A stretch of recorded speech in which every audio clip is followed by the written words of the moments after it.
আয়াত ১১৫ ওয়ালিল্লাহিল মাশরিকু ওয়াল মাগরিবু ফাআইনামা তুওয়াল্লু ফাসাম্মা ওয়াজহুল্লাহ ইন্নাল্লাহা ওয়াসিউন আলীম। অনুবাদ: আর পূর্ব ও পশ্চিম আল্লাহরই, সুতরাং যেদিকেই তোমরা মুখ ফেরাও না কেন সেদিকই আল্লাহর দিক। নিশ্চয়ই আল্লাহ সর্বব্যাপী, সর্বজ্ঞ। তাফসীর। ১ নং ফুটনোটের বিবরণ। ওয়াজহুল্লাহ শব্দের শাব্দিক অর্থ হচ্ছে আল্লাহর চেহারা।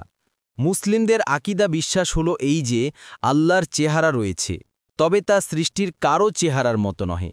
কিন্তু ওই আয়াতের দ্বারা উদ্দেশ্য হল সকল দিকই যেহেতু আল্লাহর, সুতরাং মুসল্লি পূর্ব ও পশ্চিম যেদিকে মুখ ফেরাক না কেন সেদিকই আল্লাহর কিবলা রয়েছে।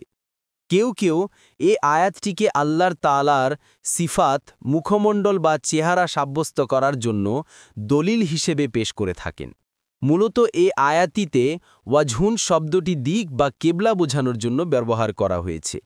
তাই শাইখুল ইসলাম ইবনে তাইমিয়া রাহিমাহুল্লাহ এ আয়াতটিকে সিফাতের আয়াতের মধ্যে গণ্য করাকে ভুল আখ্যায়িত করেছেন।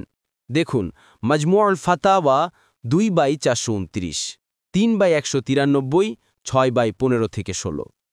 কোনো মুফাসসির ফাআইনামা তুওয়াল্লু ওয়াজহাল্লাহ আয়াতকে এই নফল সালাতেরই বিধান বলে সাব্যস্ত করেছেন।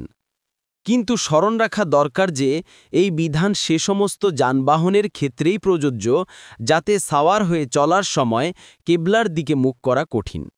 অপরপক্ষে যে সমস্ত যানবাহনে সাওয়ার হলে কেবলার দিকে মুখ করা কঠিন নয়, যেমন রেলগাড়ি, সামুদ্রিক জাহাজ, উড়োজাহাজ ইত্যাদিতে নফল সালাতেও কেবলার দিকে মুখ করতে হবে।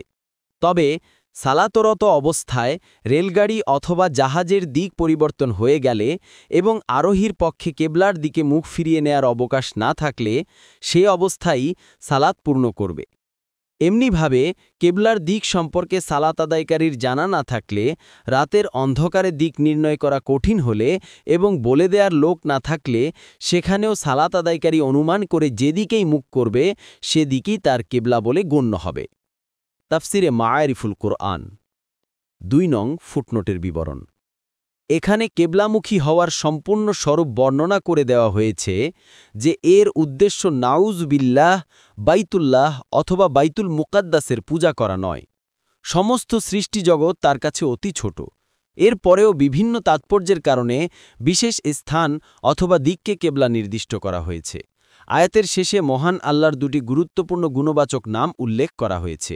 প্রথমে বলা হয়েছে তিনি ওয়াসিউন। এ শব্দটির 2টি অর্থ রয়েছে। 1, প্রাচুর্যময়, অর্থাৎ তার দান অপরিসীম। তিনি যাকে ইচ্ছা তার কর্মকাণ্ড দেখে বিনা হিসাবে দান করবেন। পূর্ব বা পশ্চিম তার কাছে মুখ্য উদ্দেশ্য নয়। তিনি দেখতে চাইছেন যে কে তার কথা শুনে আর কে শুনে না। 2, ওয়াসিউন শব্দটির দ্বিতীয় অর্থ হচ্ছে সর্বব্যাপী, অর্থাৎ তিনি যেহেতু সব দিক ও স্থান সম্পর্কে পূর্ণ খবর রাখেন, সুতরাং তার জন্য কোন কাজটি করা হলো সেটা তিনি ভালো করেই জানেন। সে অনুযায়ী তিনি তার বান্দাকে পুরস্কৃত করবেন। এই অর্থের সাথে পরে উল্লিখিত দ্বিতীয় গুণবাচক নাম আলিম শব্দটি বেশি উপযুক্ত।